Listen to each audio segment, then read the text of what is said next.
Eh bien, je crois que vous avez aimé la première partie de la vidéo consacrée à la batterie de Merville. Dans cette vidéo, je décrivais l'organisation de la batterie avec les différentes casemates. Et donc je m'étais arrêté à la veille du débarquement. Alors aujourd'hui, ce que je vous propose, toujours de façon assez dynamique sur le terrain, c'est de vous expliquer comment les parachutistes britanniques du 9e bataillon de la 6e division aéroportée ont réussi à enlever cette batterie aux Allemands. Je vous le rappelle, cette batterie est très importante pour le secteur de Sword. Si les 4 canons Skoda ne sont pas neutralisés, alors le débarquement du côté de Ouistreham et la prise de l'Orne peuvent être gravement invalidés. Alors évidemment, quoi de mieux pour parler de la batterie que d'utiliser le mug de la batterie de Merville et de boire du thé comme nos amis anglais. À ce niveau-là, il faut vraiment dire que ce soit pour la Première Guerre mondiale ou la Seconde, nous avons une dette d'honneur envers les Anglais. Évidemment, les dernières 1000 années, nous avons eu quelques petits contentieux avec les Anglais. C'est le moins qu'on puisse dire. Néanmoins, il faut toujours reconnaître leur courage, leur bravoure et leur qualité guerrière à toute épreuve. Autre chose aussi, puisqu'on est au niveau de l'Angleterre, aujourd'hui c'est la célébration des 70 années de règne de la reine d'Angleterre, Élisabeth. Je crois que de toute l'histoire de l'humanité, aucun souverain, homme ou femme, n'a régné pendant 70 ans. La reine est contemporaine de la Seconde Guerre mondiale et de personnages comme Joseph Staline, Adolf Hitler et d'autres charmants messieurs qui ont façonné l'histoire de notre XXe siècle. J'aurai l'occasion de reparler de la famille d'Angleterre, des Windsor, une famille assez exceptionnelle. Et je souhaite aux Anglais qui peuvent me regarder un bon anniversaire pour le règne de leur reine. Et comme on dit, God save the Queen!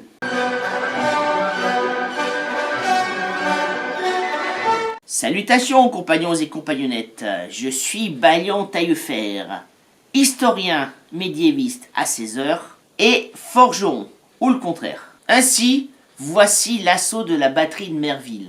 Ne vous inquiétez pas pour le bruit causé par le vent, il ne dure que durant les premières minutes de la vidéo. Je vous invite vraiment à regarder cette vidéo jusqu'au bout. Vous y verrez le son et lumière qui a lieu dans l'une des casemates. C'est réellement une très belle reconstitution de l'assaut qui a été donné par les parachutistes dans une des casemates. Alors comme vous le savez, si cette vidéo vous plaît, n'hésitez pas à liker, à partager et à vous abonner. J'ai besoin de vous.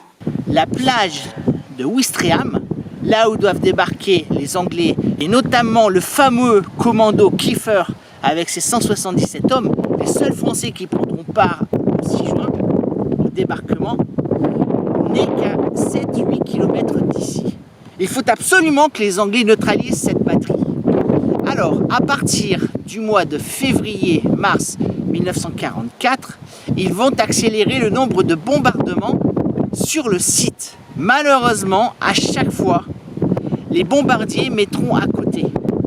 Il est effectivement extrêmement compliqué de trouver ces batteries, de localiser les casemates et de pouvoir porter des coups au but. Alors, il ne reste plus qu'une solution aux Anglais, c'est de faire intervenir un raid commando comme celui que les Allemands avaient fait sur le fort d'Eben-Emmel le 10 mai 1940. Les Anglais vont reprendre exactement les mêmes recettes que les Allemands. C'est-à-dire faire parvenir des planeurs Orsa qui sont tirés par des avions C-47 Dakota, comme celui que vous avez ici là-bas. Ces C-47 tirent les planeurs Orsa derrière eux avec un câble, avec leur équipage à l'intérieur, donc les parachutistes, et ils sont largués à quelques kilomètres avant le site. Le problème est que sur cette zone, le vent vient de la mer et il est souvent extrêmement fort. La mer se trouve à 2 km d'ici. Et donc, tous les planeurs qui sont extrêmement légers vont être déportés vers le sud. 5 vont s'abîmer en mer. L'un d'eux va réussir à parvenir au sud des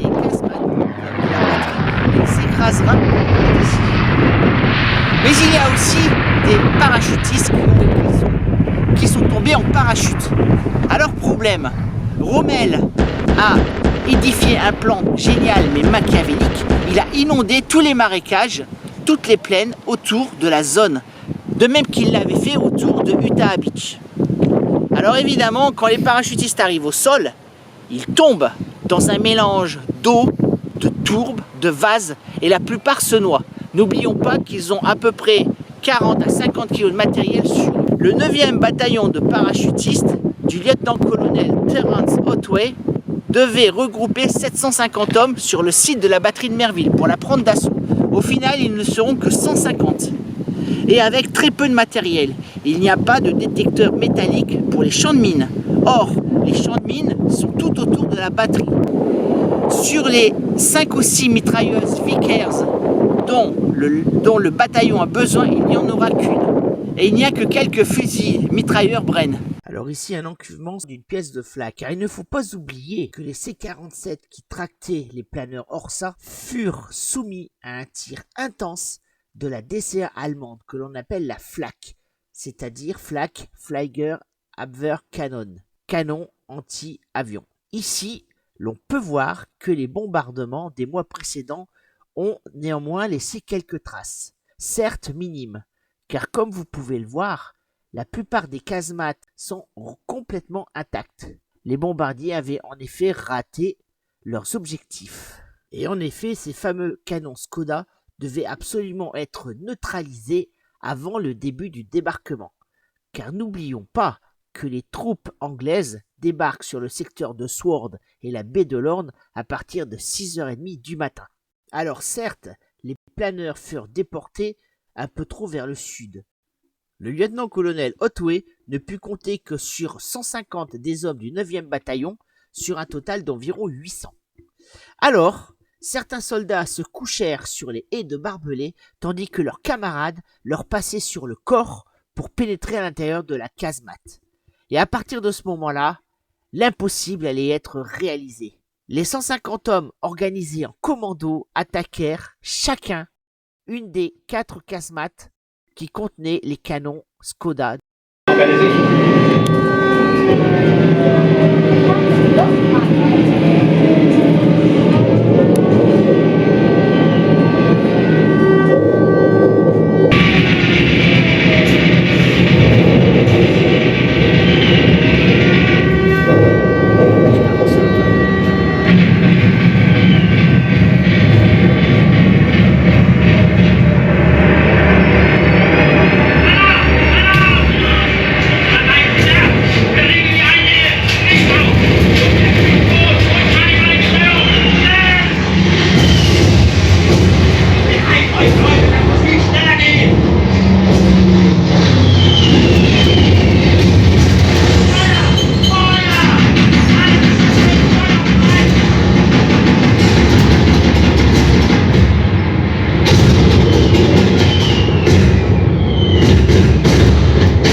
Hier Batterie, Feuerkommando, kommen!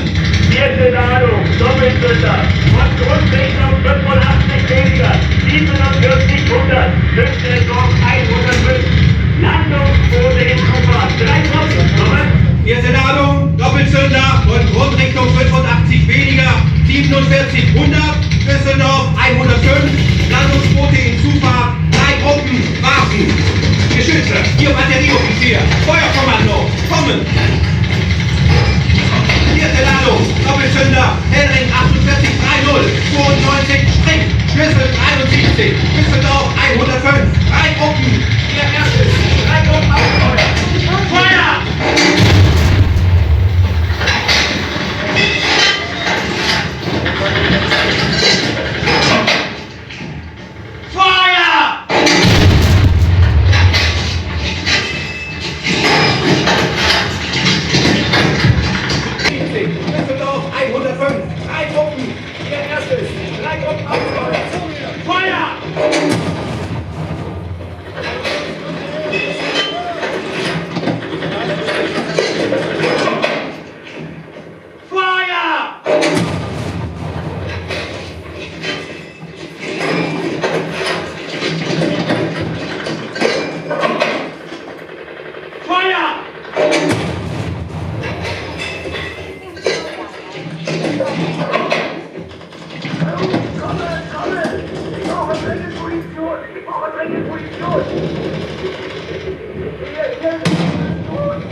denkt! Verteilt euch! Verteilt euch!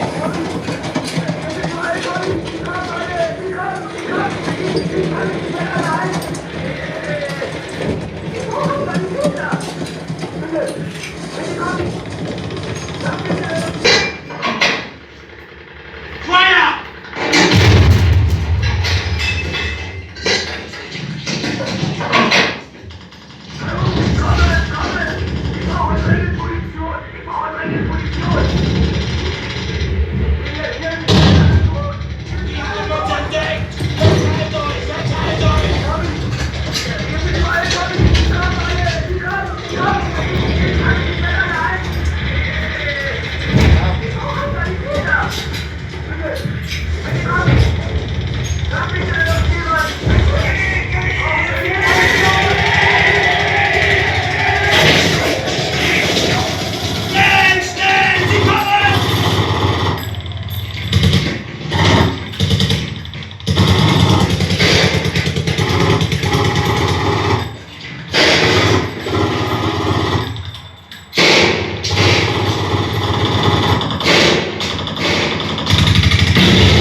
Nicht schießen!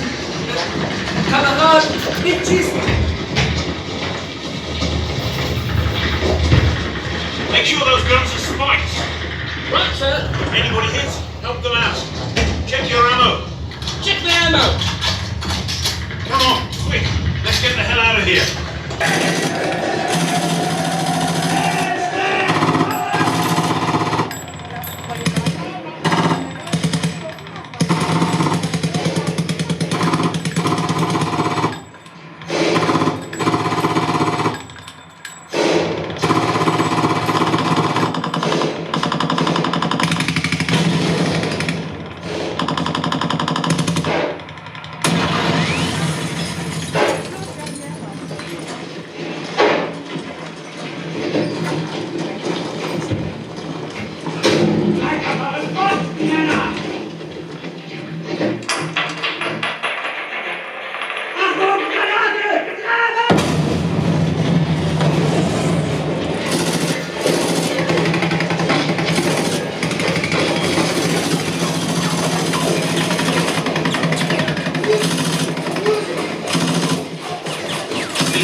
Nicht schießen!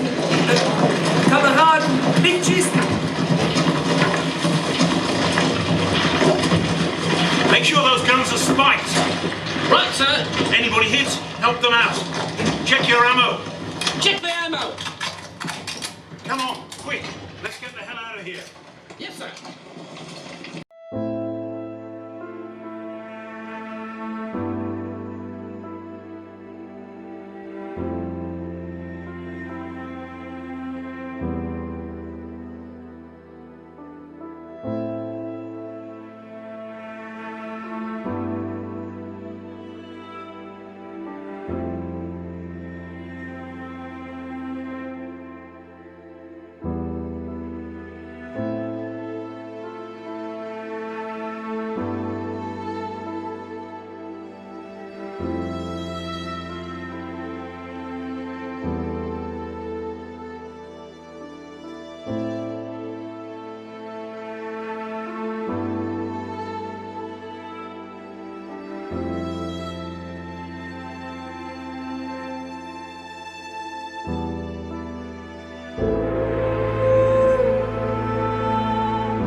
J'espère que cette vidéo vous aura plu. Si le concept vous plaît, il y aura d'autres visites de fortifications. Par exemple des châteaux, le château d'Angers, le château de Dinan, et j'en passe. Et d'autres batteries du mur de l'Atlantique. La batterie du fort des Arros, la batterie d'Asville, la batterie de Crisbeck, la batterie Rivabella de Ouistreham, et j'en passe. Soyez prudents, portez-vous bien. Je vous dis à dans 2 jours pour cette fois-ci la vidéo sur Azincourt, le 7e épisode. Et comme vous le savez, l'histoire, c'est toi qui l'as fait.